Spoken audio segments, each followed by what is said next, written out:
آن پر وہ نہیں، دو بھی آن نہیں.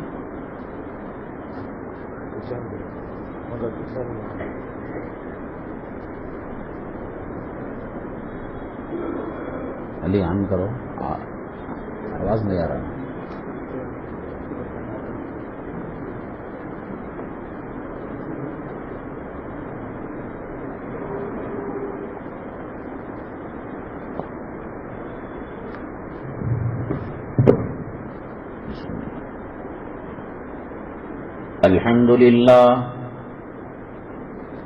الحمد لله نحمده ونستعينه ونستغفره ونؤمن به ونتوكل عليه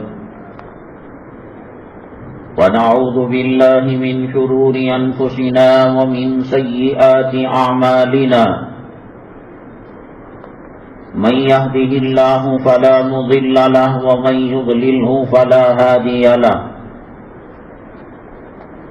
ونشهد أن لا إله إلا الله وحده لا شريك له ونشهد أن سيدنا ومولانا محمدا عبده ورسوله صلى الله عليه وعلى آله وأصحابه وبارك وسلم تسليما كثيرا كثيرا. أما بعد فأعوذ بالله من الشيطان الرجيم. بسم الله الرحمن الرحيم. إنما يخشى الله من عباده العلماء. قال النبي صلى الله عليه وسلم العلماء ورثة الأنبياء أو كما قال النبي عليه الصلاة والسلام.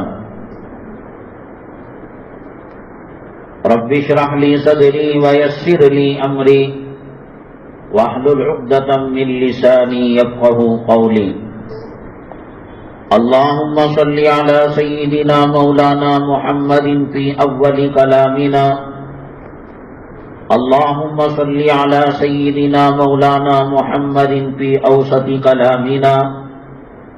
اللهم صل على سيدنا مولانا محمد في آخر كلامنا. سے سامنے کرو،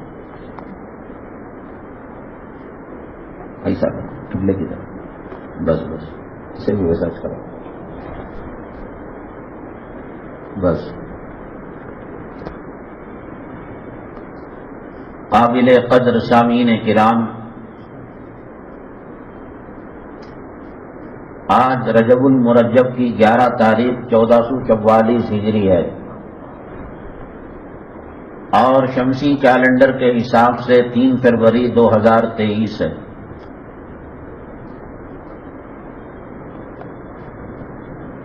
آج کے بیان کے جو اہم عنوانات ہیں پھر آپ سے وہ یہ ہیں: ہر زمانے میں جب ملک میں انقلاب آتا ہے،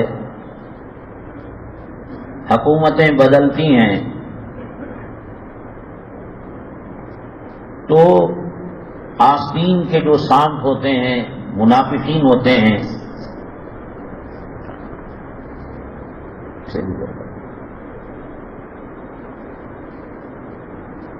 ان کو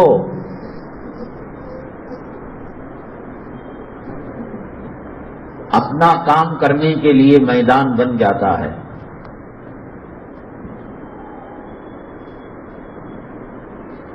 اور ملک میں جو ہلچل ہوتی ہے اور جو انقلاب آتا ہے،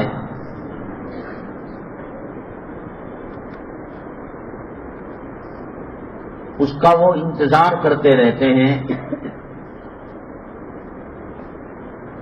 اور اپنے لوگوں میں گھس کر، داخل ہو کر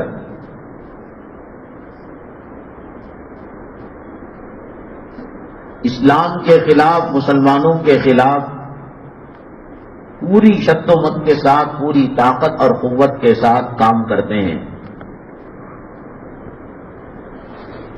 یہ آج کی بات نہیں ہے۔ سیدنا آدم علی نبینا علیہ الصلاۃ والسلام کو اللہ تبارک تعالیٰ نے پیغمبر بنا کر بھیجا۔ ان کے جو دو بیٹے تھے حابیل اور قابیل، اسی وقت سے فساد شروع ہو گیا۔ قابیل پیغمبر کی باتوں کو، اپنے والد کے باتوں کو، اپنے ابا کی باتوں کو مان نہیں رہا تھا۔ حابیل بڑے متقی پرہیزگار آدمی تھے۔ دنیا وجود میں آئی، دنیا کا پہلا انسان اور دنیا کا پہلا بنو آدم، انسانیت کی بنیاد وہیں سے لڑائی جھگڑا شروع ہو گیا تھا۔ دنیا میں ایسا نہیں ہوا ہے کہ حق آیا ہو اور باطل برسر پیکار نہ ہوا ہو اور باطل مقابلہ نہ کیا ہو۔ پوری تاریخ اٹھا کر دیکھ لیں۔ آج کل انجمنیں بن رہی ہیں، کمیٹیاں بن رہی ہیں، نوجوان کمیٹی بن رہی ہے، دارالقضا بن رہے ہیں، مکاتب مدارس کا جال پھیلایا جا رہا ہے۔ یقیناً اپنی جگہ پر یہ قابل تعریف کام ہے، مدارس کا کھلنا، مکاتب کا کھلنا، دارالقضاؤں کا کھلنا، لیکن دیکھنے والی آنکھ خاموش نہیں بیٹھی ہیں۔ چنئی مدراس کے اندر ایک مقدمہ گیا میاں بیوی کے جھگڑے کا، اور وہ دارالقضا سے ہو کر کورٹ گئے تھے۔ جج نے صاف کہا دارالقضا اور شرعی پنچایتیں کوئی حیثیت نہیں ہے اس کی۔ مسلمانوں نے علماء کی قدر کرنا چھوڑ دی، مسجد کا احترام چھوڑ دیا، مکاتب مدارس کی عزت وہ نہ رہی جو شریعت تقاضا کرتی ہے۔ بس جی رہے ہیں۔ مسجد سے غسال کی ضرورت تھی تو بلا لیا، دفتر نکاح کی ضرورت تھی تو بلا لیا، اور ینموسی شادی کی چاہیے تھا تو وہ لے لیا۔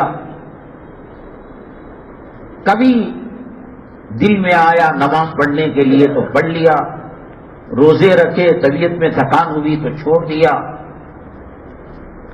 اللہ تبارک تعالیٰ نعمتیں دے کر آزماتے ہیں۔ حضرت اقدس شیخ الحدیث مولانا زکریا صاحب رحمۃ اللہ علیہ فرمایا کرتے تھے کہ صحابہ کرام نعمتوں کے ملنے پر جتنا روتے تھے، کوئی خطا پر اتنا نہیں روتے تھے۔ اللہ نے اتنا بڑا انعام کیا ہے، اس کا شکریہ ادا کرتے۔ اللہ تو نے ہمیں جمعہ دیا، جمعہ کی نماز دی، علماء کے بیانات دیے، مدرسہ دیا۔ اللہ فرماتے ہیں لئن شکرتم لازیدنکم، اگر آپ شکریہ ادا کریں گے اور دیں گے اور دیں گے اور دیں گے، نوازیں گے۔ وَلَئِن كَفَرْتُمْ، تمہارے پاس ہماری نعمتوں کی کوئی قدر و قیمت نہیں ہے۔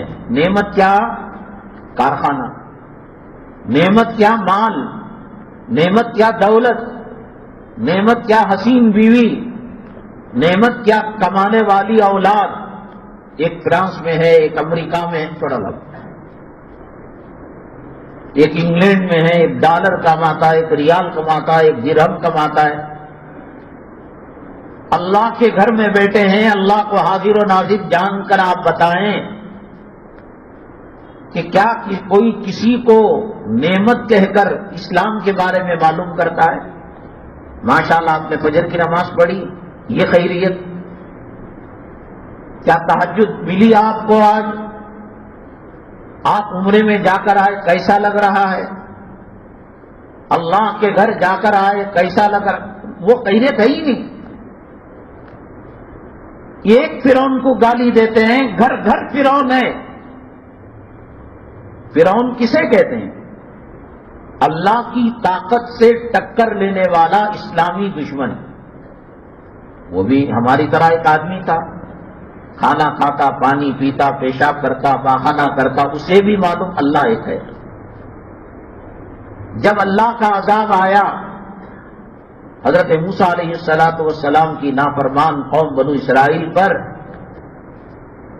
بڑی بڑی عمارتیں، پہاڑوں میں تراشے ہوئے قلعے سب نیست و نابود ہو گئے، اور اس کا جو شیش کا، گولڈن کا، سلور کا جو محل تھا، اس کی ایک اینٹ نہیں گری۔ اگر اللہ کے عذاب کا شکار ہونا تھا، کمبخت یہی تو تھا جس نے خدائی کا دعویٰ کیا، اور ناز تھا، غرور تھا، تکبر تھا اپنے مال و دولت پر اور اپنے محل پر۔ احاذی الانہار تجری من تحتی، کیا آپ نے سائنس دیکھی ہوگی، کیا ٹیکنالوجی دیکھی ہوگی؟ بہتی ندی کے اوپر، بہتے پانی کے اوپر اس نے اپنے قلعے کو بنایا تھا، اپنے محل کو بنایا تھا۔ کہتے ہیں کیوں نہیں ہلاک ہوا؟ وہ بھی جانتا تھا کہ دنیا کا سسٹم چلانے والا، نظام چلانے والا، روزانہ سورج کو کون گیس دیتا ہے، انرجی دیتا ہے، ٹیمپر دیتا ہے، گرمی کون کر رہا ہے؟ چاند میں چاندنی کون لا رہا ہے؟ کون ہے جو سورج کو نکالتا ہے؟ کون ہے جو سورج کو غروب کراتا ہے؟ کون ہے جو ستاروں کے سسٹم کو آج تک آپ نے سنا کہ ستارے آپس میں ٹکرا گئے؟ وہ گھومتے رہتے ہیں روزانہ۔ دنیا تو دنیا، ہندوستان ایک ریاست، ایک اسٹیٹ کے اندر آپ کو ملے گا گاڑی سے گاڑی کی ٹکر۔ یہ کون ہے جو ستاروں کا سسٹم، کروڑوں ستارے ہیں اور کبھی آپس میں ٹکراتے نہیں؟ اسے بھی معلوم تھا سرکشی، انانیت، مال و دولت، حکومت اور سلطنت کے تکبر میں، گھمنڈ میں، غرور میں وہ کام کیا کرتا تھا۔ کہتے ہیں کہ اس کا محل بچا تو کیسے بچا؟ صدر گیٹ کے اوپر کے چھوٹے سے اینٹ پر اس نے اللہ اکبر لکھا ہوا تھا۔ اللہ بڑا ہے، اسے بھی معلوم تھا۔ داڑھی رکھنا اسلامی شعار ہے۔ اب یہ اللہ سے کہتا ہے تو جو چاہے کر لے، میں داڑھی مڈا کر رہوں گا۔ نماز پڑھنا اسلام اور کفر کے بیچ والی وہ چیز ہے جس سے پتہ چلتا ہے کہ نمازی مسلمان ہے، بے نمازی اسلام سے خارج ہے۔ صاف حدیث ہے، صاف اللہ کے کلام کی آیت ہے، اقیموا الصلاۃ ولا تکونوا من المشرکین، نماز کو قائم کرو اور مشرکوں میں سے نہ ہو جاؤ۔ یہ راستے سے چلو، اس راستے سے جاؤ گے گٹر میں گرو گے، نالے میں گرو گے، گندے پانی میں، پاخانے میں گرو گے، تو ادھر نہ جانے والا طے ہے کہ وہ گٹر میں گر رہا ہے۔ اقیموا الصلاۃ ولا تکونوا من المشرکین، نماز قائم کرو، مشرکوں میں سے نہ ہو جاؤ۔ من ترک الصلاۃ متعمدا فقد کفر، جو جان بوجھ کر نماز کو چھوڑتا ہے وہ کافر ہو جاتا ہے۔ اب علماء کہتے ہیں یہ کہ اگر وہ نہیں پڑھتا ہے تو فاسق ہے، اور اگر دل سے یہ سمجھتا ہے کہ نماز نام کی کوئی چیز نہیں ہے۔ ایک آدمی ماں کے پیٹ سے نکلنے کے بعد سے لے کر کفن پہنانے تک مسواک نہیں کرتا، اللہ اسے پکڑیں گے نہیں، پوچھیں گے نہیں، واجب نہیں ہے، سنت مؤکدہ نہیں ہے، فرض نہیں ہے، تو چلو ایک سنت استعمال نہیں کیا، کوئی اسے پکڑ دکڑ نہیں ہے۔ لیکن اگر اس کی توہین کی، اس نے انسلٹ کیا، ارے دنیا کہاں سے کہاں پہنچ گئی، چاند کے اندر دانت صاف کرنے کی مشینیں آ گئی اور ایک لکڑی کے ٹکڑے پر مسلمان اٹکا ہوا ہے، کافر ہو جاتا۔ تو یہ کہا کہ نماز کا انکار اگر دل سے کرے گا کافر ہوگا، چھوڑنے سے فاسق ہوگا۔ یہ آپ، میں یا ہمارے استاد کہہ رہے، اللہ اگر کہے کہ تمہاری دلیل کو میں نہیں مانتا، تو پھر کافروں کے ساتھ جن کی دنیا میں نقالی کیا کرتے تھے، جن کا جھوٹا چاٹا کرتے تھے، آپ اور ہمارا بے نمازیوں کا حشر اللہ تبارک تعالیٰ انبیاء کے ساتھ، علماء کے ساتھ، اولیاء کے ساتھ، اقطاب کے ساتھ، ابدال کے ساتھ، شہداء کے ساتھ نہیں کرے گا. من ترک الصلاۃ متعمدا فقد کفر، جو جان بوجھ کر نماز کو چھوڑتا ہے وہ کافر ہوتا ہے. ان کے ساتھ اس کا حشر ہوگا. حضرت نے فضائل اعمال میں روایت نقل کی ہے نا، بے نمازی حامان کے ساتھ، شداد کے ساتھ، قارون کے ساتھ، اس کا حشر اس کے ساتھ ہوگا. یہ تعویلات ہمارے مدرسے کی چار دیواری تک ہے.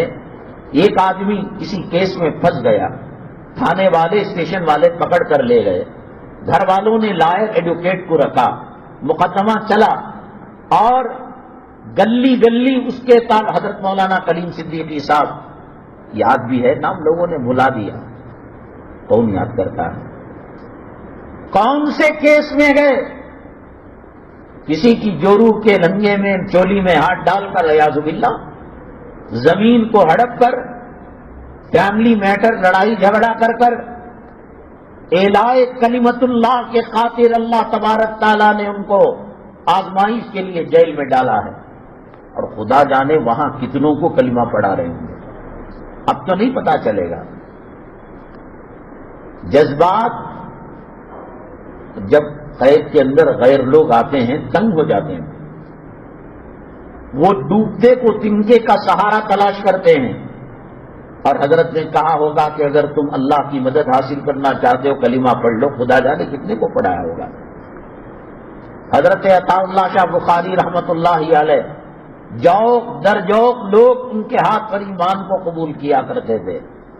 ایک مرتبہ جیلر سپرنٹینڈنٹ انسپیکشن کے لیے رات کے 1:30-2 بجے معائنہ کیا ان کمروں کا، سیل کا، اس کو جیل کی زبان میں چکی کہتے ہیں. تو جب دیکھا کہ عطا اللہ شاہ بخاری کو جو ذمہ داری دی گئی وہ گیہوں پیسنے کی، آٹا بنانے کی چکی پتھروں کی رکھی گئی جس کو 7 آدمی مل کر ایک چکر نہیں گھما سکتے تھے، حضرت مشقت میں پڑے. سپرنٹینڈنٹ جب جیل کے اس سیل کے قریب گیا، کلام پاک کی آیات کی تلاوت کی آواز اس نے سنی اور کہا کہ پڑھتے پڑھتے کر رہے ہوں گے. تو جھانک کر جو دیکھا کہ عطا اللہ شاہ بخاری رحمت اللہ علیہ نماز پڑھ رہے ہیں، تہجد، کلام پاک کی تلاوت کر رہے ہیں اور چکی خود بخود چل رہی ہے. نماز کے سلام پھیرنے کا انتظار کیا اور کہا یہ قرآن برحق ہے، یہ اسلام برحق ہے، یہ پیغمبر صلی اللہ علیہ وسلم برحق ہیں، میں آپ کے ہاتھ پر ایمان لاتا ہوں. کون یاد کرتا ہے بھائی؟ یاد سالہ چلا جائے، رشتہ دار چلا جائے، بچہ چلا جائے، روزے رکھے جائیں، دعائیں کی جائیں.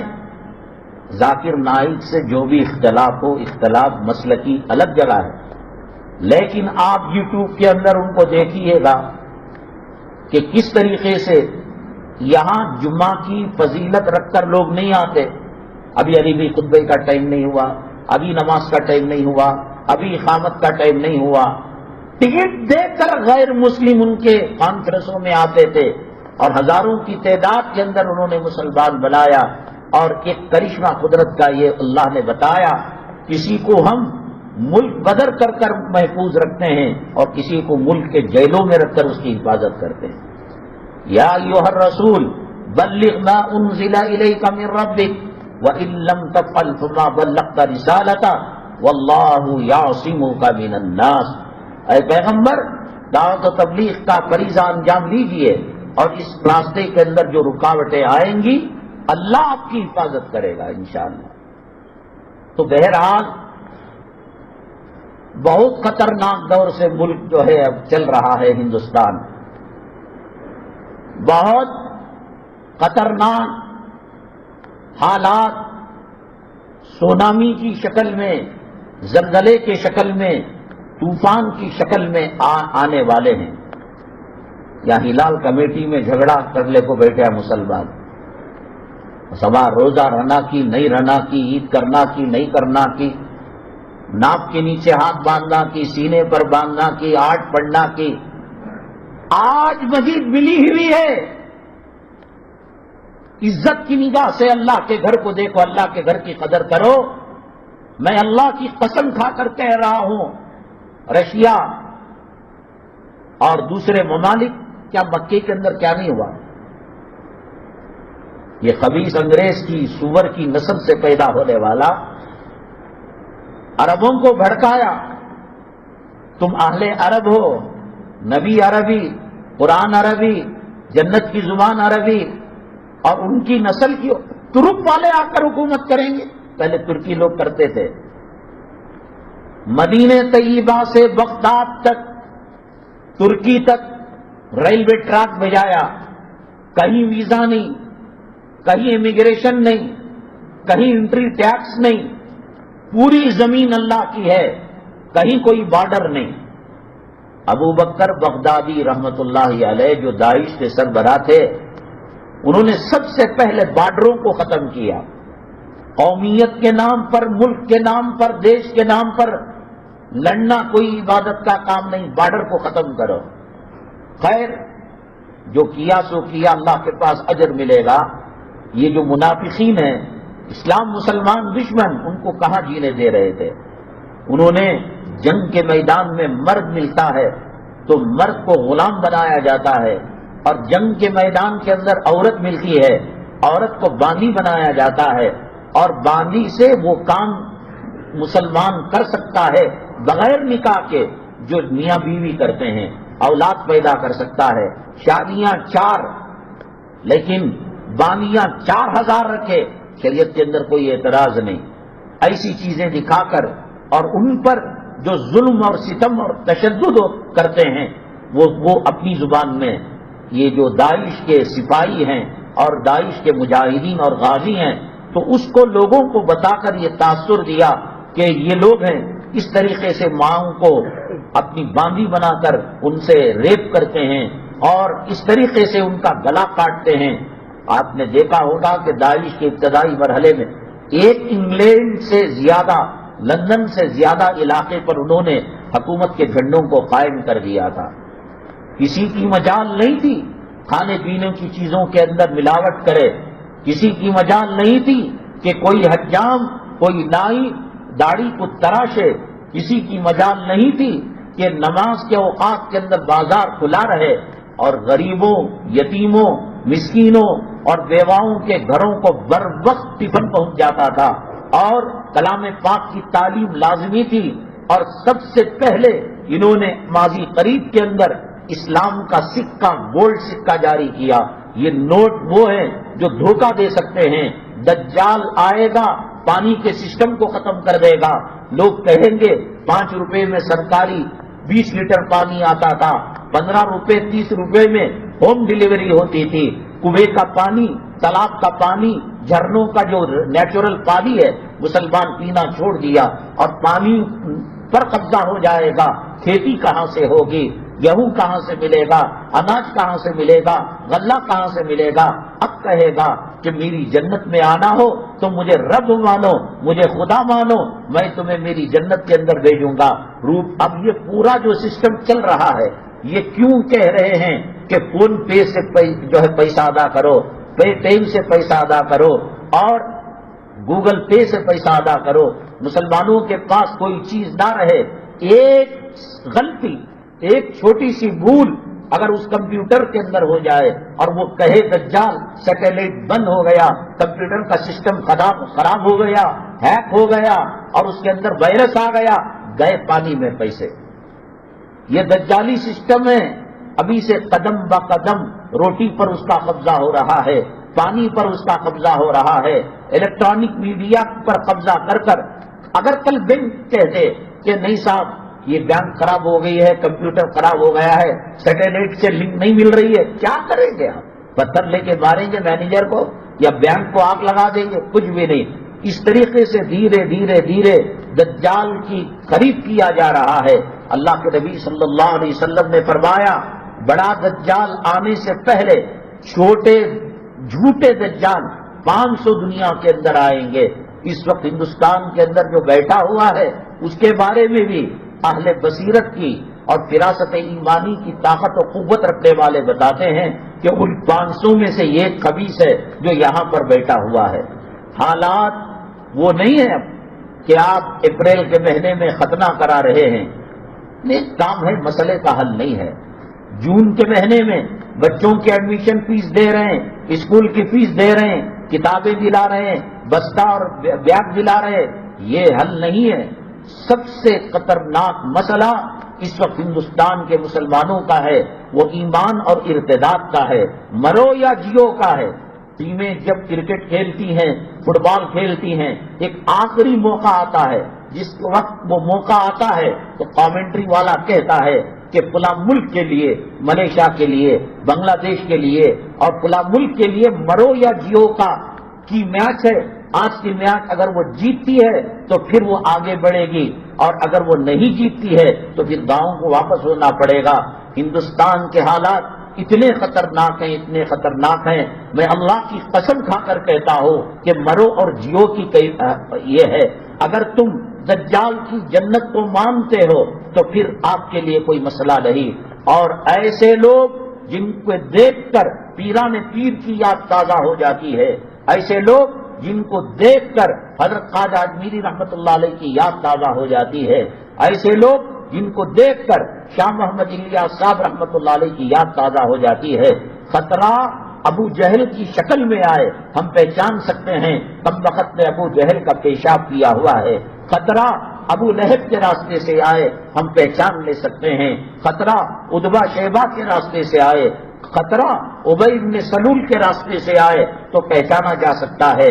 وہ جس کے پیچھے ہم تابع امام کے کہہ کر نماز پڑھا کرتے تھے، وہ جو ہماری بہوؤں کو، بیٹیوں کو خطبہ نکاح کے ذریعے سے حلال کرتا تھا، اور وہ جو حلال و حرام کے راستے بتایا کرتا تھا، خدا کی خوشنودی، خدا کی ناراضگی کو بتایا کرتا تھا، اور وہ جو جنتی اوصاف ہیں اور جہنمی خصلتیں ہیں ان کو بتایا کرتا تھا، ایسے لوگ سازش کا شکار ہو کر دجال سے ایگریمنٹ کر کر، دجال سے معاہدہ کر کر صحابی سمندر کے راستے سے گئے، دجال کو انہوں نے دیکھا اور دجال سے بات چیت کی، اور دجال نے ان کو بتایا کہ اگر فلاں جگہ پر ایسا ہوگا ویسا ہوگا، وہ نہر کا پانی دوبارہ آ جائے گا، غرفت کے درخت دوبارہ آ جائیں گے، اور نیل کی یہ کیفیت ہوگی، تو میرے آنے کے دن قریب ہو گئے۔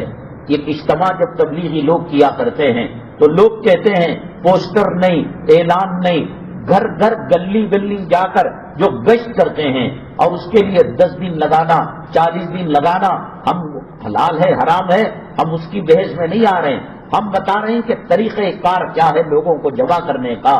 تو دجال آنے سے پہلے اپنے 500 جو نائب ہیں، پی اے ہیں، اسسٹنٹ ہیں، ان کو دنیا میں بھیجتا ہے۔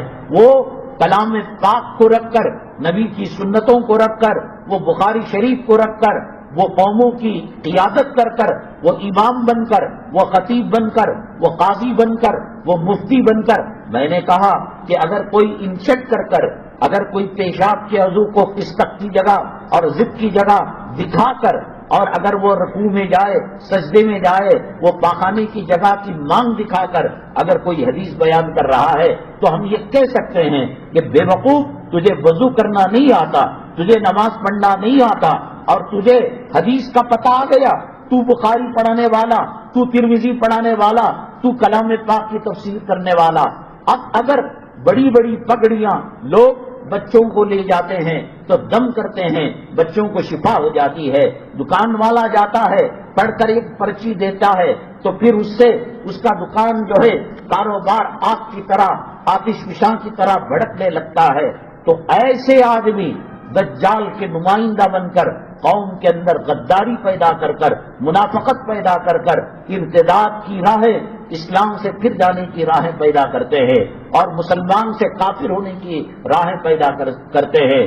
مسلمانوں کی جو عزت اور مسلمانوں کا جو مقام اور مسلمانوں کا جو مرتبہ اور مسلمانوں کی جو عظمت رفتہ تھی، اس کو کمزور کر دیتے ہیں۔ مسلمان آج سب سے پہلے فرعون بنو اسرائیل کو قابو میں کرنے کے لیے اس نے یہ نہیں کہا نا ربکم الاعلی، پہلے غلامانہ ذہنیت بنایا ان کے دلوں کے اندر، جو مسلمان ہونے کا روب اور دبدبا تھا، سید ہونے کی جو عظمتیں تھیں، قرآن اللہ کی کتاب کو سینے سے لگانے کی جو برکتیں تھیں، ان کو ختم کر کر سب سے پہلے ان کے دل و دماغ کے اندر اس نے غلامیت کے وائرس، اور غلام ہونے کا جراثیم اس نے داخل کیے. تبھی تو نہ جا کر مانیں گے. میں شاہ ملت رہتے ہوئے، میں خطیب رہتے ہوئے، میں امام رہتے ہوئے، میں مقرر رہتے ہوئے میں کسی دجال کو کیوں مانوں؟ تو ان چیزوں کو کٹا کر، الگ کر کر، غلامانہ ذہنیت پیدا کر کر، غلامانہ کیفیت پیدا کرتا ہے پہلے. تو قوموں کے اندر آج احساس کہاں ہے؟ جب 6 دسمبر ہوتا، پورے ہندوستان کے اندر، امریکہ میں جو مسلمان بسے ہیں، انگلینڈ کے اندر جو مسلمان بسے ہیں، سعودیہ کے اندر جو مسلمان اپنی اپنی طاقت کے حساب سے کسی گھر میں جمع ہوتے، کسی بنگلے میں جمع ہوتے، کسی درسگاہ میں جمع ہوتے، کسی مسجد میں جمع ہوتے. بابری مسجد کی تاریخ دہرائی جاتی تھی. اب غلامانہ ذہنیت، کالی پٹی باندھنا، بیانوں کے اندر تذکرہ کرنا، یہ غلامانہ ذہنیت ہے کہ بابری مسجد کا نام لیتے ہوئے آج مسلمان کانپ رہا ہے. یہ بڑے بڑے ڈاکو ہے، یہ حجاج بن یوسف ہے، ہٹلر ہے، ایسے لوگ سر عام قتل کیا کرتے ہیں. یہ انگریز کبھی بھی مسلمانوں کو اچھی حالت میں دیکھنا نہیں چاہتا. وہاں جا کر عربوں کو بھڑکایا، تمہارا کعبہ، صحابہ عربی، تابعین عربی، تبع تابعین عربی، قرآن عربی، تم ترکی عجمی لوگوں کو کیوں مکے کے اندر گھسا رکھا ہے؟ میں ساتھ دوں گا تمہیں، ان کو ہٹا دو حکومت سے، ان کو سبکدوش کر دو. چنانچہ حج کے لیے جو ترکی آئے ہوئے تھے، یاد رکھیے گا جب آپ عمرے کو تشریف لے جائیں گے، اللہ تبارک تعالیٰ بار بار اپنے گھر کی زیارت نصیب ہمیں فرمائے، وہیں کی زندگی نصیب فرمائے، وہیں کی موت نصیب فرمائے، اور بقیع غرقت جنت مالا کے اندر اللہ تبارک تعالیٰ جنت البقیع کے اندر قبر کی جگہ میں نصیب فرمائے. اس کے سطح میں ممکن ہے ہمارے گناہ معاف ہو جائیں گے. باب ملک عبدالعزیز جو سب سے بڑا گیٹ ہے حرم مکی کا، 30 یا 35 چھوٹے موٹے سب ملا کر باب الہجرہ ہے، باب العمرہ ہے، اور باب الفہد ہے، اور باب ملک عبدالعزیز سب سے بڑا مین گیٹ ہے. اس کے سامنے آبادی جب ختم ہوتی ہے، بلڈنگیں گھر ختم ہوتے ہیں، یہ پہاڑ ہے. اس پہاڑ پر اگر انہوں نے تراشا نہیں، مجھے یاد نہیں آ رہا ہے، تو اس کے اوپر جو قلعے تھے وہ ترکی لوگوں کے قلعے تھے. مکے میں، مدینے میں، عرب کے اندر ترکی حکومت کیا کرتے تھے. مسجد حرام میں مطاف کے اندر جو گولڈن عمارت ہے، وہ گولڈن عمارت ترکی والوں کی ہے. انہوں نے کہا کہ جو چاہے رد و بدل کر لو، آپ اے سی لگاؤ، آپ ہیٹر لگاؤ، آپ چھتریاں لگاؤ، اور 10 منزلہ بنو، کیا کرو، ہماری نشانی کو ہاتھ نہیں لگانا. تو انہوں نے بھی احترام کے اندر وہ جگہ اور مزین کر دی، اور نٹ بولٹ کے ذریعے سے ستونوں کو مضبوط کیا اور عمارت کو مضبوط کیا. اور یہ ایسا لگتا ہے کہ انگوٹھی میں گویا ایک نگینہ ہو. ابھی آپ دیکھیے گا جمعہ کے بعد کار میں جاتے ہوئے یا اپنے گھر پہنچ کر لیو مکہ، تو پھر اس کے اندر آپ کو صحن دکھایا جائے گا. یہ حرام الدہر کب خاموش بیٹھ سکتا تھا؟ جو عمرہ کرنے کے لیے آئے وہ تو ہتھیار لے کر نہیں جاتا. بھائی آدمی طواف کرنے جا رہا ہے یا جہاد کرنے، جنگ کرنے جا رہا ہے، تو مطاف کے اندر عربوں کے ذریعے سے عربوں کو بھڑکا کر ایک ایک ترکی آدمی کا گلا کاٹ کر، جہاں کیڑا نہیں مار سکتے، جہاں شکار نہیں کر سکتے، جہاں اونچی آواز سے بات نہیں کر سکتے، یہ حرام الدہر انگریز عربوں کو بھڑکا کر میں تمہارا ساتھ دوں گا، تم جو ہے ترکیوں کو یہاں سے بھگا دو. ترکی انہوں نے 4 چاند لگا دیے تھے مکہ مکرمہ کے اندر، مدینہ طیبہ کے اندر. میں نے کہا کہ ابھی بھی آپ آج کا لئی تلیقاس دیکھیں، مطاف کی عمارت جو ہے، جو ترکی کی ہے، لگتا ہے انگوٹھی کے اندر ہیرے کا نگینہ اس کے اندر لگایا گیا ہے. بہت جان دیا کرتے تھے. مدینہ طیبہ کے اندر آج بھی وہ ٹرین بیٹھی ہے، وہ انجن کوئلے کی رکھی ہوئی ہے، کہیں کوئی ٹکڑا گرا ہوا، کہیں بالو اور ریت اس کے اندر ہے. وہاں سے بغداد تک، اور بغداد سے پھر ترکی، اور ترکی سے مدینہ طیبہ تک انہوں نے آنے جانے والے حجاج کرام کے لیے، بعض نے کہا کہ انہوں نے انجن کو اس لیے بند کر دیا تھا کہ وہ آواز زیادہ کر رہا تھا. نبی کریم صلی اللہ علیہ وسلم کے شہر کے اندر آواز کو اکثر علماء پسند نہیں کرتے ہیں. میرے خیال میں یہ دل کو بہلانے کے لیے غالب یہ خیال اچھا ہے، حقیقت میں وہ پوری دنیا کو مکے سے جوڑنا چاہتے تھے، مدینے سے جوڑنا چاہتے تھے۔ مسلمان اگر مکے مدینے سے جڑ گیا، مسلمان اگر متفق ہو گیا، یہ سور کھانے والی قوم، یہ ماؤں کے ساتھ زنا کرنے والی قوم، یہ بیٹیوں کے ساتھ بلاغ کرنے والی قوم، ان کی کوئی عزت نہیں ہوگی۔ اس لیے عربوں کے اکسایا، کہا کہ اجمی لوگ حکومت کر رہے ہیں۔ طواف کی حالت کے اندر ان کے گلوں کو کاٹا گیا۔ باب ملک عبدالعزیز کے سامنے جو پہاڑ ہے، اس پہاڑ کے اوپر ان کے قلعے ہیں، وہاں پر گولا ہے، وہاں بارود ہے، وہاں توپ ہے، تو بدلے میں یہ بھی گولا داغ سکتے تھے اور بدلے میں یہ بھی توپ چلا سکتے تھے۔ حرم مکی کے احترام کے اندر اور متاع کی عزت کو باقی رکھتے ہوئے انہوں نے لڑائی مولی نہیں، انہوں نے قربانی دے دی۔ اب جب ترکی شہید ہو گئے اور ترکیوں سے حکومت چھن گئی، تو یہ جو غلام تھے انگریزوں کے، آج بھی یہ سلمان کا جو بیٹا ہے جس کا نام محمد بن سلمان ہے، ہم نام نہیں لے سکتے، یقیناً آپ مانیں، اس کا ڈی این اے کرائیں، کہیں بش سے جا کر ملتا ہے، کہیں ٹونی بلیر سے جا کر ملتا ہے، اور خدا جانے کب کس رات میں کس وقت کے اندر یہ اپنے گرو گھنٹال دجال سے جا کر ملتا ہوگا، اور انٹرنیٹ کے ذریعے سے، الیکٹرانک ذرائع سے یا ڈائریکٹ 100% اس کی ملاقات۔ سرزمین عرب کے اندر جو احترام تھا، سرزمین عرب کے اندر جو خدا کی خوشنودی کے مظاہر تھے، جگہ جگہ سنت کے پھول کھلائے گئے تھے۔ آپ جدہ سے مکہ مکرمہ آئیں، آپ مکہ مکرمہ سے مدینہ طیبہ جائیں، تو آپ کو جگہ جگہ جہاں ٹیک ہے اللہ اکبر پڑھیے، جہاں ڈاؤن ہے آپ سبحان اللہ پڑھیے، لفٹ کے اوپر سوار ہو رہے ہیں آپ دعا پڑھیے، آپ سواری کے اندر سوار ہو رہے ہیں، کی اسٹارٹ کی اس وقت تک آن نہیں ہوتی جب تک کہ وہ دعا پلے نہ ہو اور نہ پڑھی جائے۔ اب ظالموں کے بچوں نے زنا کو عام کر دیا، بے پردگی کو عام کر دیا۔ کوئی مجال تھی کہ سرزمین عرب کے اندر کوئی خاتون بے پردہ چلی جائے، کوئی خاتون بے محرم کے چلی جائے، وہاں جدہ کے اندر اگر ایئرپورٹس میں امیگریشن کے بعد چیک کیا جاتا ہے کون عورت کے ساتھ کون محرم ہے، اس کا ریکارڈ رکھا جاتا ہے۔ ظالموں نے اس ریکارڈ کو ختم کر دیا، اس جانچ پڑتال کو ختم کر دیا۔ وہ یورپ اور وہ امریکہ، وہ برطانیہ، وہ زانیوں کی بستی اور وہ شرابیوں کی بستی، وہ سور اور کتا کھانے والی قوم سے وہ رشتہ مضبوط کر رہا ہے۔ چنانچہ جب اہل عرب نے ترکیوں کو قتل کر دیا، ذبح کر دیا، تو اب کہنے لگے ہماری حکومت قائم کرے، تو کہنے لگا تمہارا دماغ خراب ہے، تمہارے اور ان کے اندر کوئی فرق تھوڑی ہے۔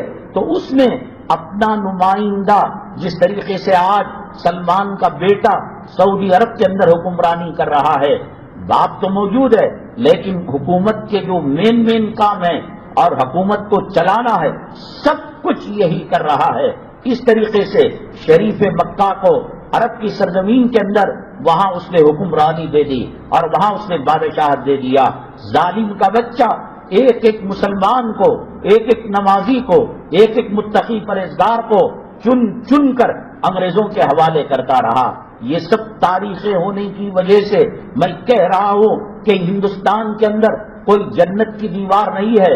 آپ نے سنا ہوگا کہ دنیا کے 7 عجوبوں کے اندر چین چائنا کی جو دیوار ہے کئی 100 کلومیٹر ہے، وہ عجائب میں سے ہے۔ ایسا کوئی عجوبہ ہندوستان کے اندر نہیں۔ جو تاریخ گزر چکی ہے، جو تاریخ اسپین کے اندر ہو چکی ہے، جو تاریخ مکہ مکرمہ میں، مدینہ طیبہ میں، ایک وقت مکہ مکرمہ میں وہ آیا تھا، خانہ کعبہ کی اینٹ سے اینٹ بج گئی تھی اور ایک قوم حجر اسود کو چرا کر لے کر چلی گئی۔ ایک وقت وہ آیا تھا کہ ظالموں نے اللہ کے گھر کو اپنے کنٹرول میں لے لیا، اپنے قبضے میں لے لیا۔ تو وہاں کے جو شیخ تھے اور امام کونسل کے بڑے امام تھے، ذمہ دار، انہوں نے کہا یہاں گولی چلائی نہیں جا سکتی، یہاں تلوار چلائی نہیں جا سکتی۔ تو پھر پاکستان سے فوج کو بلایا گیا۔ پاکستان فوج کے جرنیل نے کہا ٹھیک ہے، ہم گولی کے بغیر، تلوار کے بغیر، ہتھیار کے بغیر ہم ان کو پکڑیں گے زندہ یا مردہ۔ تو چنانچہ پورے حرم کے اندر پانی بھر دیا گیا اور اس کے اندر بجلی دوڑائی گئی، جس کی وجہ سے جو ایران کے لوگ قبضہ کیے ہوئے تھے اور جنازوں کے اندر ہتھیار لائے ہوئے تھے، اس فتنے کو پاکستان کے جرنیلوں نے اور فوجیوں نے اس فتنے کو ختم کیا۔ سمجھ میں آ رہی بات کہ مدینہ طیبہ مسجد نبوی صلی اللہ علیہ وسلم، ہم اگر تصویر کے اندر گنبد خضرا دیکھتے ہیں، اللہ کی قسم دل مچلنے لگتا ہے۔ اللہ ہمیں ہندوستان میں کیوں رکھا؟ وہاں کا در کا کتا بنا دیتے، جالی کا حصہ بنا دیتے، وہاں جو گنبد خضرا پر پینٹ لگا ہے وہ پینٹ کا حصہ بنا دیتے، دل تڑپنے لگتا ہے، مچلنے لگتا ہے۔ ہمارے گھر میں صبح 2:30 پونے 3 بجے سے لائیو مکہ ڈال دیا جاتا ہے، اس کو دیکھ دیکھ کر ہم وظیفہ پڑھتے ہیں۔ ایسے مدینہ طیبہ کی سرزمین جہاں جنت کا ٹکڑا ہے، جہاں نبی کریم صلی اللہ علیہ وسلم حضرت صدیق و فاروق کے ساتھ اور حضرت عمر بن خطاب کے ساتھ ریاض الجنہ میں اور اپنے روضے میں آرام فرما رہے ہیں، وہاں جنت البقیع میں 70,000 کے قریب صحابہ اور صحابیات مدفون ہیں۔ مدینہ طیبہ کی تاریخ کے اندر ایک وہ وقت آیا جب مسجد نبوی صلی اللہ علیہ وسلم کو آگ لگا دی گئی، گنبد خضرا کو ٹکڑے ٹکڑے کر دیا گیا۔ مسجد نبوی صلی اللہ علیہ وسلم اس کی مٹی کو لینا، اسے چھونا اور وہاں جا کر جو ہے ایک قسم کی راحت محسوس کرنا ایک مسلمان کا نیچرل اور فطری کام ہے۔ حضرت اقدس مولانا قاسم صاحب نانوتوی رحمۃ اللہ علیہ جب کبھی حج عمرہ کو جایا کرتے تھے، اپنی جگہ سے اٹھ کر روضہ مقدسہ تک اس وقت تو بہت آسانیاں تھی، اب تو ظالم سلمان کا بیٹا اللہ اسے کون سی موت دیتا ہے، کون سی ابو لہب ابو جہل کی موت مرتا اللہ کو معلوم۔ ہر چیز کے اندر اس نے سخت کر دیا، مطاف کے اندر بغیر عمرے کے کوئی جا کر طواف نہیں کر سکتا۔ مجھے نفلی طواف کرنا ہے، منت اور نظر کا طواف کرنا ہے تو مسجد الحرام کے اندر ایئر کنڈیشن مطاف تو بنایا لیکن 1.25 کلومیٹر کا ہے، جو آدمی قریب کے دکان میں جا کر کوتمیر نہیں لے سکتا اور سبزی نہیں لے سکتا، وہ 1.25 کلومیٹر کا چکر کاٹے گا۔ اچھا ٹھیک ہے، الیکٹرانک یہ جو ہے بیٹری کی گاڑیاں بنائی ہیں اور پھر وہ جو گاڑی ڈھکلنے والے ہیں 130 ریال 200 ریال اور رمضان کے اندر ایام حج کے اندر 500 ریال۔ اب بتائیے 500 ریال کم و بیش 5-6 ہزار روپے ہو جاتے ہیں۔ کس کے پاس پیسہ ہے، کس کے پاس طاقت ہے؟ اللہ کے حرم کی جو نورانیت، اللہ کے حرم کی جو مٹھاس ہے، وہ جھوٹ بول کر، وہ احرام پہن کر جا کر عمرہ کرنے والا ہے بول کر اللہ کے حرم میں ایک نیکی 1 لاکھ کے برابر، اور اگر اس نے جھوٹ بولا ایک جھوٹ 1 لاکھ گناہ کے برابر ہے۔ یہ گناہ کرا رہا ہے، یہ بے پردگی کرا رہا ہے، یہ بے حیائی کے کام اللہ کے گھروں کے اندر کرا رہا ہے۔ انشاءاللہ ابرہہ آیا اور مکے کی ناموس کو اور مکے کی عزت کو، حرم محترم کے وقار کو وہ جو ہے غضب پہنچانا چاہا، تکلیف دینا چاہا۔ اللہ تبارک تعالیٰ ابابیل جو چڑیا ہے ہماری ایک مٹھی سے بڑی نہیں ہے، وہاں مغرب کے وقت اور فجر کے وقت آپ دیکھیے، آپ جائیں تو دیکھیے یا نہیں، نئی ٹیلی کاسٹ کے اندر دیکھیے، وہ طواف کرتی ہیں ابابیل اور شاید اپنی زبان میں کہہ رہی ہو، ارے کمبختو، اس گھر کی عزت کرنا، اس گھر کا احترام بجا لانا۔ تمہارے قوم میں ایک شخص صاحب رہا، اس نے بے عزتی کی، اللہ تبارک تعالیٰ نے فرمایا وَأَرْسَلَ عَلَيْهِمْ طَيْرًا أَبَابِيلَ تَرْمِيهِمْ بِحِجَارَةٍ مِّن سِجِّيلٍ۔ یہ ظالم بہت دنوں تک پنپ نہیں سکتے، لیکن حدیث غلط بھی نہیں ہو سکتی، حدیث اپنی جگہ جو پیشن گوئی ہے وہ ختم بھی نہیں ہو سکتی۔ اللہ کے نبی جناب محمد رسول اللہ صلی اللہ علیہ وسلم نے فرمایا ایک حبشی لمبے قد والا، لمبی پنڈلیوں والا مکہ مکرمہ کے اندر داخل ہوگا، کعبے کے پاس حجر اسود کے پاس وہ پہلا آدمی ہوگا، تو اس لشکر کا آخری آدمی جدہ کے سمندر تک ہوگا۔ وہ لوگ کعبے کی حرمت کو پامال کریں گے، حرم مکی اور کعبے کی عمارت کو وہ توڑ کر ڈالیں گے۔ اور یہ سب جو کہا، ایسے حالات مدینہ طیبہ کے اندر آئے، خاص طور سے حضرت معاویہ رضی اللہ تعالیٰ عنہ نے یزید کی خلافت کے بارے میں، یزید کی ملوکیت کے بارے میں جب اپنی رائے کا اظہار کیا، یہاں تو ہم مسلمان ہیں کہ یہاں عورت کو لے جاتے ہوئے ڈرتے ہیں، فوٹو پکڑتے ہوئے ڈرتے ہیں، ہاں کچھ خبیث لوگ ہیں کر لیتے ہوں گے، لیکن اس ظالم کے بچے نے مسجد الحرام کی اینٹ سے اینٹ بجا دی۔ مدینہ طیبہ میں وہ وقت بھی آیا کہ جب مسجد نبوی صلی اللہ علیہ وسلم کو جلا کر خاک کر دیا گیا، جانوروں کو چھوڑا گیا، کتوں کو چھوڑا گیا، گھوڑوں کو کا استبل اس کو بنایا گیا۔ میں کہہ رہا ہوں حالات مسلمانوں کی تاریخ کے اندر یہ آئے، کیا ہندوستان بیٹھے بٹھائے ہندو راشٹر بن جائے گا؟ بیٹھے بٹھائے یہاں مسلمانوں کو چھوڑ دیا جائے گا؟ حدیث پاک میں آتا ہے، اللہ کے نبی جناب محمد الرسول اللہ صلی اللہ علیہ وسلم نے فرمایا مسلمانوں کا اتنا قتل عام ہوگا، اب داڑھی مڈاؤ، ابھی نماز کو چھوڑو، ابھی دولت کی پوجا کرو، ابھی مال کی پوجا کرو، ابھی کارخانے کی پوجا کرو، ابھی جوروؤں کا حیض جو ہے اس کا ناپ تول کرو، جورو کی غلامی کرو، بچوں کی غلامی کرو۔ اللہ کے نبی صلی اللہ علیہ وسلم نے فرمایا مسلمانوں کی لاشوں سے یہ زمین اتنی بھر جائے گی کہ ایک پرندہ یہ سوچ کر ہوا میں چکر لگائے گا کہ کہاں لاش نہیں گری ہوگی، میں وہ زمین میں جا کر بنا لوں گا، اپنے جو ہے پروں کو لینڈ کروں گا۔ حدیث میں آتا ہے وہ پھرتے پھرتے چکر لگاتے لگاتے تھک جائے گا، کوئی جگہ ایسی نہیں ہوگی جہاں کسی مسلمان کی لاش نہ پڑی ہو، مجبوراً وہ لاش کے اوپر آ کر پڑے گا اور اپنی سستی کو دور کرے گا۔ حالات نبی کریم صلی اللہ علیہ وسلم نے بیان کیے ہیں، دارالعلوم کا مفتی اگر بیان کرتا تو ہم کہتے تیرا چشمہ غلط ہے، تیرا نظریہ غلط ہے۔ یہ رفع یدین، یہ 4 رکعت 8 رکعت 20 رکعت کا اختلاف نہیں، یہ کتاب الفتن ہر حدیث کی کتاب کے اندر ہے۔ آج ہم جھگڑوں کے اندر پھنسے ہوئے ہیں، آج ہم اختلافات کے اندر پھنسے ہوئے ہیں۔ یہ حالات جو مدینہ طیبہ کے گزرے خدا نہ کرے دوبارہ گزرنے والے ہیں۔ یہ جو کمینہ ہے سلمان کا بیٹا نیوم سٹی بنا رہا ہے، پوری ہائی ٹیک سٹی بنا رہا ہے۔ علماء نے کہا دجال کے لینڈنگ کے لیے اسٹیشن وہ بنا رہا ہے، یہ کار نہیں چلے گی، یہ اسکوٹر نہیں چلے گی، سب کچھ ہائی ٹیک ہوگا، وہاں ایک مصنوعی چاند بنایا جائے گا، آرٹیفیشل سورج بنایا جائے گا اور سائنسی کھیتیاں ہوں گی۔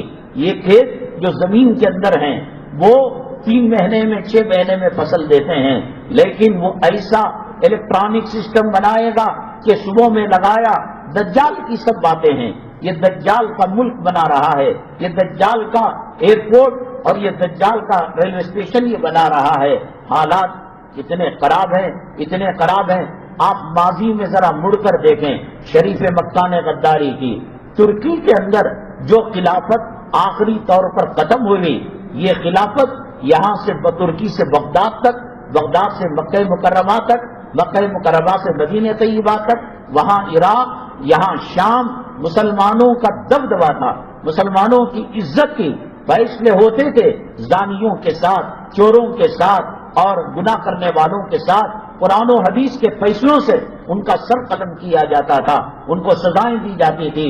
انہی میں سے کچھ 5 غدار اٹھے جن کو انگریز نے استعمال کیا، شام سے حکومت ختم ہوئی، فرانس سے ختم ہوئی، لیبیا سے ختم ہوئی، بغداد میں ختم ہوئی۔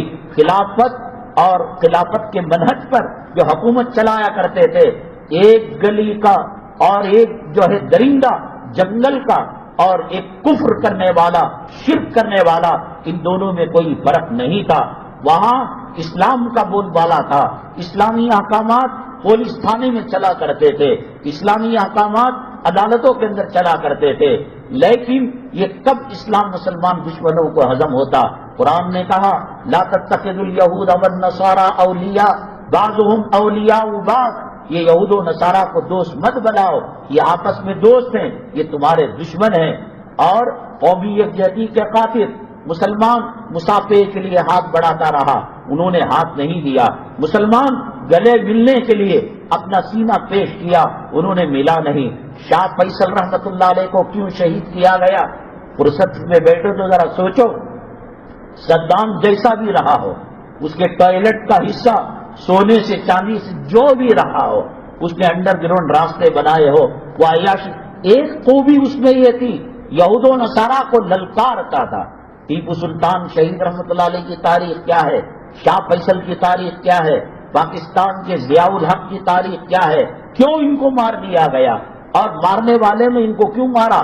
شاہ فیصل شہید رحمت اللہ علیہ لاہور کے اندر جب کانفرنس ہوئی، پوری دنیا کے جو اسلامی خلافت کا سسٹم چلانے والے ممالک تھے ان نمائندوں کو رکھ کر میٹنگ ہوئی، تو شاہ فیصل بذات خود اس میٹنگ کے اندر انہیں جو ہے داخل ہوئے۔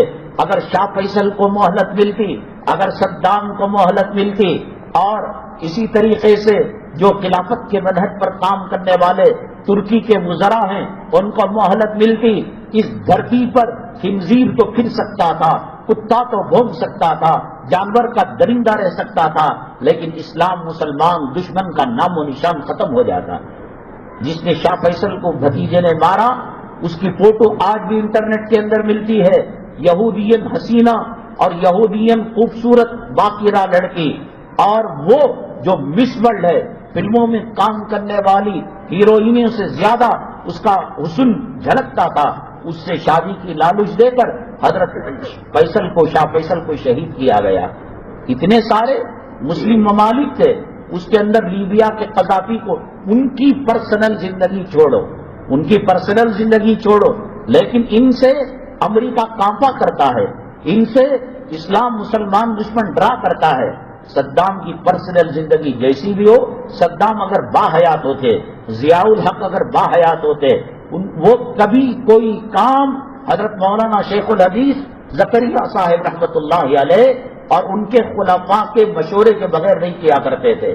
انہوں نے اسلامی منہج خلافت کو لانے کے لیے قدم کو بڑھا دیا تھا، کہا کہ گیم کے میدانوں کے اندر لیڈیز نہیں آ سکتی، اور لیڈیز کے جو ہاکی یا والی بال جو بھی گیم ہے وہ لیڈیز ہی دیکھیں گی، جینٹس نہیں دیکھ سکتا، اور شراب پر حد قائم کر دی تھی، زنا پر سزائیں قرآن و حدیث کی انہوں نے قائم کر دی تھی۔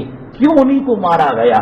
پاکستان کے قیام سے لے کر موجودہ عمران خان تک کتنے صدر آئے، کتنے وزراء آئے، لیکن ضیاء الحق وہ تھا حضرت مولانا زکریا صاحب رحمۃ اللہ علیہ سے واسطہ بالواسطہ بلا واسطہ وہ تعلق قائم کیے ہوئے تھا، اور وہاں پر جب پارلیمنٹ کا اجلاس ہوتا، بڑے بڑے مدارس کے اندر جا کر، اور حضرت مولانا تقی عثمانی صاحب ایسے اکابرین کے پاس جا کر وہ مشورہ لیا کرتا تھا۔ ایک منظم سازش چلی جس سے ضیاء الحق کو ختم کر دیا گیا، اور وہاں کی جو لال مسجد ہے اور حفصہ ہے، مدرسہ حفصہ، جس کے اندر آپ نے سنا کہ یہ جو پرویز مشرف ہے، کہتے ہیں کہ لوگ یہ قادیانی کتا ہے، جب پریس والے وہاں پر گئے تو ان کے سامنے بخاری شریف کھلی ہوئی تھی، کسی لڑکی کے سامنے اللہ کا کلام کھلا ہوا تھا، کسی بچی کے سامنے حدیث کھلی ہوئی تھی، اس پر دودھ نے ان کے پانی کو بند کر دیا، ان کے گیس سپلائی کو بند کر دیا، ان کے کھانے پینے کو بند کر دیا۔ 10 لڑکیاں بخاری پڑھنے والی، حدیث پڑھنے والی، ایک آلو کو ابال کر صحنی میں کھاتی تھی اور ایک آلو کو ابال کر افطاری میں اندر کھایا کرتی تھی۔ یہ یہود و نصارہ کا آلہ کار بن کر جب ان کو شہید کیا گیا، ان بچوں کو قیامت کے دن جب کھڑایا جائے گا، قرآن کہتا ہے وَإِذَا الْمَوْءُودَةُ سُئِلَتْ بِأَيِّ ذَنبٍ قُتِلَتْ، ان کا جرم کیا تھا کہ ان کو موقع دیا گیا کہ تم اپنے آبا اجداد کے ساتھ چلے جاؤ۔ اللہ تف ہے، لعنت ہے اس نوجوان پر جو جورو کے خاطر لڑتا ہے، جو زمین کے خاطر لڑتا ہے، جو دکان و مکان کے خاطر لڑتا ہے۔ وہ بچیوں کو ہم کیا منہ دکھائیں گے؟ انہوں نے کہا نہیں جی، ہم اس کے ساتھ جئیں گے تو اس کے ساتھ جئیں گے، مریں گے تو اسی حدیث کے ساتھ مریں گے۔ جب پولیس والوں نے اس مدرسے کا معائنہ کیا، جامعہ حفصہ اس مدرسے کا نام ہے، کسی بچی کا لہو بخاری شریف پر تھا، کسی بچی کا جلا ہوا دوپٹہ قرآن کے ڈیسک پر اور ریحان پر تھا، اور لال مسجد کے سامنے جو بیوٹی پارلر تھا، وہ بیوٹی پارلر کے آڑ کے اندر وہاں زنا کا اڈا اور لڑکیاں لڑکوں کو مساج کرنے کا اڈا قائم کیا گیا تھا۔ ان کا قصور یہ تھا کہ ان کو انہوں نے پکڑ لیا اور کہا کہ اماں جی یہ کاروبار حرام کا کاروبار ہے، ہم تمہیں وظیفہ دیں گے، ہم تمہیں غلہ دیں گے، ہم تمہیں اناج دیں گے۔ لال مسجد کو شہید کیا گیا، جامعہ حفصہ کو شہید کیا گیا۔ 700-800 بچیاں جو کلام پاک اپنے سینے میں رکھی ہوئی تھی، اس میں سے ایک باپ اب اس کی بیٹی اس سال فارغ ہونے والی تھی، اور دستار بندی جیسے لڑکوں کے لیے ہوتی ہے تو ان کو خمار بندی کہتے ہیں، دوپٹہ اڑایا جاتا ہے اور وہ بھی عورتوں کے ذریعے سے اڑایا جاتا ہے، تو اس کو لے کر رونے لگی، میرا ابا مجھے اس لباس پہ عالمہ کی سند کے ساتھ دیکھنا چاہتا تھا، میرا ابا مجھے بخاری اور کلام پاک کی روایت کے ساتھ مجھے دیکھنا چاہتا تھا، لیکن میں کفن کے ساتھ ابا کو اپنا چہرہ دکھانے والی بن گئی۔ اس کتے کی نسل نے، اس سور کی نسل نے ان کے شناخت کو ختم کرنے کے لیے آسیڈوں کے ڈرم بنائے اور اس کے اندر ان پر قال اللہ قال رسول پڑھنے والی بچیوں کو ڈال دیا گیا۔ یہود خاموش نہیں بیٹھا ہے۔ حضرت ٹیپو سلطان شہید رحمۃ اللہ علیہ کے ساتھ کیا معاملہ پیش آیا تم سمجھتے ہو؟ یہاں جو ہے ٹائم پاس کر دیں گے، بند کمرے کے اندر میٹنگ کرنے سے وہ ڈر کر بھاگ جائیں گے۔ دجال کے 500 نمائندوں میں سے ایک نمائندہ ہندوستان آ چکا ہے۔ جامعہ حفصہ ہمیں سبق دینے کے لیے کافی ہے، لال مسجد ہمیں سبق دینے کے لیے کافی ہے، ضیاء الحق کا شہید ہونا ہمیں سبق دینے کے لیے کافی ہے، حضرت صدام کا شہید ہونا ہمیں سبق دینے کے لیے کافی ہے، شاہ فیصل کا گولی مارا جانا ہمیں سبق دینے کے لیے کافی ہے۔ یہ حدیث اور یہ روایت ہے جس میں اللہ کے نبی صلی اللہ علیہ وسلم نے فرمایا کہ پرندے کو بیٹھنے کی جگہ نہیں ہوگی، اتنی لاشیں گر جائیں گی۔ یہ لاشیں اگر داڑھی منڈی حالت کے اندر ہو، یہ لاشیں اگر گناہ صغیرہ اور کبیرہ کے ذریعے سے ہو، اور یہ لاشیں اگر اسلام سے ہٹ کر راستے پر چل رہا ہو، تو کیا اللہ کو منہ دکھائیں گے؟ کیا قیامت کے دن نبیوں کو منہ دکھائیں گے؟ اپنے گھر والوں میں کون سی عزت رہے گی؟ ہندوستان انقلاب لے رہا ہے۔ آپ بھروسہ نہیں کر سکتے کہ میں بھی ایجنٹ ہو سکتا ہوں، آپ اعتماد نہیں کر سکتے کہ فلانے عالم ایجنٹ ہو سکتے ہیں۔ میں آپ کو بتاتا ہوں، نور الدین زنگی رحمت اللہ علیہ ایک بادشاہ گزرے ہیں، اس وقت کے بادشاہ بھی آج کے تہجد گزاروں سے زیادہ افضل ہے، اس وقت کے بادشاہ بھی آج کے بزرگوں سے زیادہ افضل ہے، بلکہ وہ بادشاہوں ایک کے پاس کوئی کمی رہتی، کسی کے پاس کوئی کمی رہتی۔ حجاج بن یوسف 1000 غلطیاں اس کے پاس تھی، وہ لوگوں کو قتل کیا کرتا تھا، لیکن تہجد کے اندر 10 پارے وہ پڑھا کرتا تھا۔ وہ متقی پرہیزگار، جہاد کا نام سن کر، خلافت کا نام سن کر آقا کے نام پر مر مٹتا تھا۔ ایسی غلطیاں تو ضرور ہوئی، لیکن اسلام سے وہ وابستہ رہے۔ سلیمان بن عبد الملک کو انتقال کے بعد قبر کے اندر ڈالا گیا، اور لوگ پوری کارروائی کر کر اس کے اوپر لکڑیاں رکھتے ہیں یا چٹانیں رکھتے ہیں۔ وہ وقت آیا تو دیکھا کہ اس کا چہرہ قبلے سے پلٹ گیا تھا۔ گھر والوں سے پوچھا کیسے اخلاق والے تھے، کیسے کردار والے تھے؟ کہا کہ تہجد کے اندر 10 پاروں کا ختم ایک ایک رکعت کے اندر وہ کیا کرتے تھے۔ ان کے ساتھ یہ معاملہ پیش آیا۔ نور الدین زنگی رحمت اللہ علیہ خواب میں نبی کریم صلی اللہ علیہ وسلم تشریف لائے۔ ملک کے اندر غدار آستینوں کے اندر ہیں، ملک کے غدار ممبر و محراب کے اندر بیٹھے ہوئے ہیں، ملک کے غدار اس سے پہلے سودا ہوا نا، میں نے آپ کو شاہ فیصل کی مثال دی ہے نا، میں نے آپ کو صدام کی مثال دی ہے نا، میں نے آپ کو وہ وزراء جو اللہ کے دین سے وابستہ تھے اس کی مثال دی ہی نا۔ ہندوستان کے اندر نہیں، شہر بنگلور کے اندر ایک صاحب رمضان المبارک کو آیا کرتے تھے، وہ جس طرف کی ہوا ہوتی اس طرف کے پروں کو فرق کو پھیلایا کرتے تھے۔ ہم نے بتایا سوچ سمجھ کر کام کرے۔ ہزاروں نوجوان یہاں بیانات کو چھوڑ کر ان کے پاس جانے لگے، ان سے بیعت ہونے لگے۔ رمضان المبارک کے اندر، روزے کی حالت کے اندر، اعتکاف کی کیفیت کے اندر، حدود مسجد کے اندر لواطت کے کیس کے اندر پکڑے گئے۔ جو کام لڑکا گندا کرتا ہے اس کیس کے اندر وہ پکڑے گئے۔ آپ کسی کے امامے کو دیکھ کر، آپ کسی کے لمبے سجدوں کو دیکھ کر، میں نے بتایا نا کہ سلیمان بن عبد الملک بادشاہ تھے، روزے رات کے اندر تہجد کے اندر ایک رکعت کے اندر 10 پارے یہ پڑھا کرتے تھے۔ حضرت بختیار کاکی، قطب الدین بختیار کاکی جب انتقال ہوا تو اس کے بعد نماز جنازہ پڑھانے کے لیے لوگ آ گئے، پڑھنے کے لیے آ گئے، صفیں بن گئی۔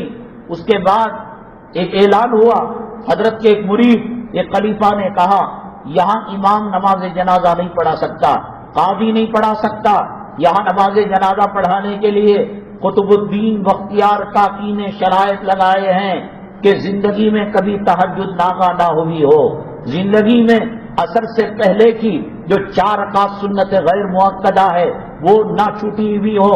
چلو نماز بھی پڑھ لی، رمضان کے روزے بھی رکھ لیے، شوال کے 6 روزے بھی رکھ لیے، محرم کے 2 روزے بھی رکھ لیے، شب برات کا روزہ بھی رکھ لیا، ہر رمضان عمرے کو بھی گئے، ہر رمضان اعتکاف بھی کیا، یہ سب کر سکتے ہیں۔ لیکن مجھے یہ بتائیے کہ آنکھوں کی حفاظت انسان سے بس کی بات ہے، کہیں نہ کہیں نگاہ ٹہرائے گی۔ تو حضرت بختیار کاکی رحمۃ اللہ علیہ نے 5ویں شرط رکھی کہ وہ انسان غیر محرم کو نہ دیکھا ہوا ہو۔ جو تہجد کی پابندی کرے گا وہ فجر کی نماز کو چھوڑے گا، وہ عشاء کی نماز کو چھوڑے گا، جو اصل سے پہلے کی سنت غیر مؤکدہ پوری زندگی میں پڑا ہو، کیا وہ اور صدقات خیرات اور دین کے کاموں کو چھوڑے گا؟ جو آنکھوں کی حفاظت ہو۔ اب اعلان پر اعلان ہے، بہت بڑے علماء کا طبقہ، بہت بڑے اقطاب کا طبقہ، بہت بڑے بزرگان دین کا طبقہ موجود ہے، کوئی وہاں آنے کے لیے تیار نہیں۔ حضرت شمس الدین التمش ملک کے بادشاہ تھے، وہ ملک جس سے آج سری لنکا لگا ہوا تھا، افغانستان لگا ہوا تھا، پاکستان لگا ہوا تھا، بنگلہ دیش لگا ہوا تھا، انہوں نے بعد میں کاٹا نا۔ یہ ملک بہت بڑا تھا، اس ملک کا حصہ بنگلہ دیش، افغانستان، پاکستان، سری لنکا کا کچھ حصہ حضرت آدم علیہ السلام جہاں تشریف لائے۔ اتنے بڑے ملک پر شمس الدین التمش جو بادشاہ تھے، انہوں جا کر جو ہے جنازے سے چمٹ گئے اور جنازے کے غلاف کو لے کر منہ پر ڈال کر رونے لگے کہ میرے اور اللہ کے درمیان راز تھا، اے قطب الدین بختیار کاکی، اس راز کو کھول کر تمہیں کیا ملا ہے؟ آج موز گلی میں بیچنے والا، کم وقت چڈیاں باڑیاں بیچنے والا، اسے جمعہ کو بلایا جاتا ہے، اسے تہجد کے لیے بات کی جاتی ہے، اسے فرض نماز کے لیے بلایا جاتا ہے۔ سور کی نسل کہتا ہے کہ میرے پاس ٹائم نہیں، چڈیاں بیچ بیچ کر وہ چڈی پہن کر مرتا، کیا مرتا معلوم لے، ماں کے پیٹ پہ اللہ نے روزی۔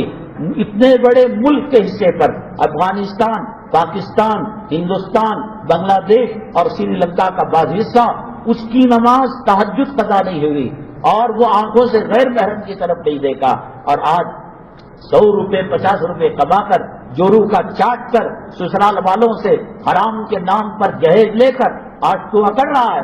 دیکھ حالات بڑے گمبھیر ہیں، کسی شاہ فیصل کو کون کب مارے گا، کون جو ہے صدام کو مارے گا، اور کون ابو بکر بغدادی کو شہید کرے گا، کب کیا ہوگا کہا نہیں جا سکتا۔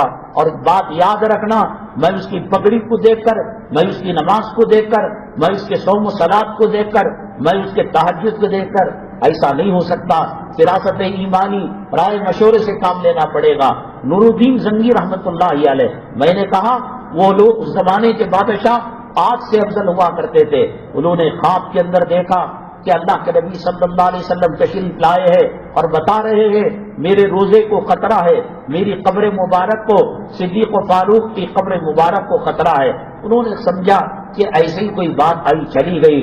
تیسری رات آقا دو عالم صلی اللہ علیہ وسلم بڑی سختی سے آپ نے فرمایا، نور الدین زنگی، کل قیامت کے دن محمد میں تیرا دامن پکڑوں گا۔ میں نے تجھے بتا دیا کہ معاملہ گڑبڑ کا ہے، سرنگ کھودی جا رہی ہے۔ تو نور الدین زنگی مدینے مشورہ کر کر مدینہ طیبہ آیا اور اس نے کہا کہ یہاں لوگوں کو گفٹ دیا جائے گا، تحفے دیے جائیں گے، اور اناج کی، غلے کی، ترکاری کی، فروٹ کی کٹ دی جائے گی۔ سارا مدینہ طیبہ آ کر لے کر چلا گیا، اور خواب کے اندر جو 2 بندے دکھائے گئے وہ بندے نہیں نظر آئے۔ حضرت نور الدین زنگی رحمت اللہ علیہ نے مدینے والوں سے پوچھا، یہاں 2 آدمی کوئی مس ہو گئے ہیں، کیا یقیناً مس ہیں؟ مدینہ طیبہ نے کہا، ارے بھائی نور الدین زنگی، ان کا نام عزت سے لو، ان کا نام احترام سے لو، وہ اللہ والے ہیں، وہ دینا تو جانتے ہیں، وہ وقت کے بادشاہ کے پاس اپنا دامن نہیں پھیلا سکتے، چلو ہم اس کی زیارت کریں گے۔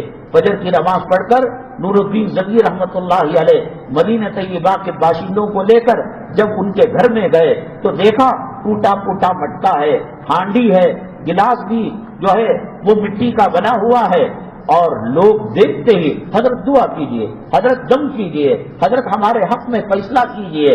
نور الدین زنگی رحمت اللہ علیہ نے انسپیکشن کیا کمرے کا اور دیکھا کچھ بھی نہیں، حاصیر اٹھا کر، چٹائی اٹھا کر دیکھا، وہ مسلح، وہ جانباز اٹھا کر دیکھا تو وہاں ایک سرنگ تھی، اس سرنگ کو مدینہ طیبہ سے ہوتے ہوئے رسول پاک صلی اللہ علیہ وسلم کے قبر اطہر تک لے جایا گیا تھا۔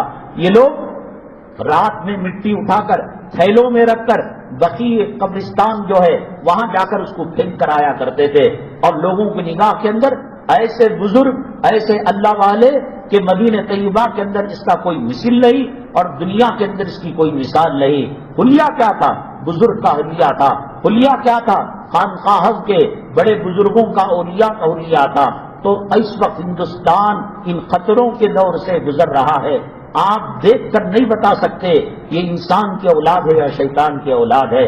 ہم نے گزشتہ جمعہ ایک سوال رکھا تھا کہ ایک پیغمبر، اب چونکہ وقت ہو رہا ہے آپ قربانی دینا پڑے گا، اگلی جمعہ انشاءاللہ نورانی مسجد کے اندر بیان ہے۔ دیکھو یہ نازک بیان ہے، ہمارے اوپر سر کے اوپر بادل بہت منڈلا رہے ہیں، لیکن ہماری ذمہ داری ہے کہ ملک کے احوال اور شریعت کے مسائل ہم کو رکھنا ہی پڑیں گے۔ بھلے سے اللہ تبارک تعالی ہمارے ساتھ کیا معاملہ کرتا ہے کوئی نہیں بتائے گا۔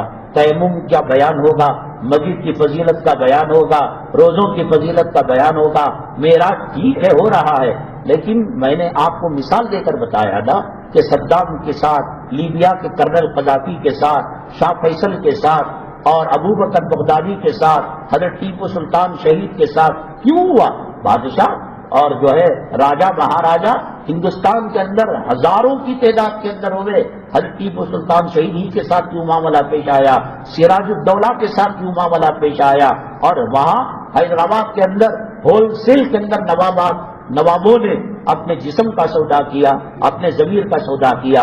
گزشتہ جمعہ ہم نے عرض کیا تھا نیچرل طریقہ میاں بیوی کے وظیفے زوجیت ادا کرنے کے بعد بچہ پیدا ہوتا ہے، وہ نیچرل طریقے سے ہٹ کر جو پیدا ہوئے وہ حضرت آدم علیہ السلام، ان کی ماں بھی نہیں، ان کا باپ بھی نہیں، مٹی سے اللہ تبارک تعالیٰ نے بنایا۔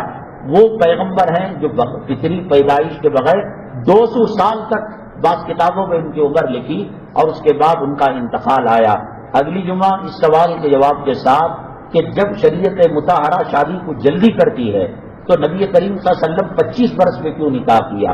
مسئلہ تو اس وقت بھی تھا، نبوت کے آنے سے پہلے، رسالت کے آنے سے پہلے خود 25 سال میں نکاح کیا، اور رسول پاک صلی اللہ علیہ وسلم کی جو روایتیں ہیں کہ بالغ ہوتے ہی نکاح کر دینا چاہیے۔ اس سوال کے جواب کے ساتھ، اور یہ جو عنوان ہے ہمارا کتاب الفتن کا، حالات کا، آپ اس کو معمولی مت سمجھیے گا۔ اللہ تعالیٰ فتنوں کے آنے سے پہلے ہمیں اٹھا لے، فتنوں سے حفاظت فرمائے، اللہ تبارک تعالیٰ امت مسلمہ کی حفاظت فرمائے اور ہندو راج بننے سے ملک کی حفاظت فرمائے۔ مدرسہ عربیہ ناصریہ بنگلور کا جلسہ دستار بندی ہونے جا رہا ہے، آپ سے شرکت کی درخواست کی گئی ہے۔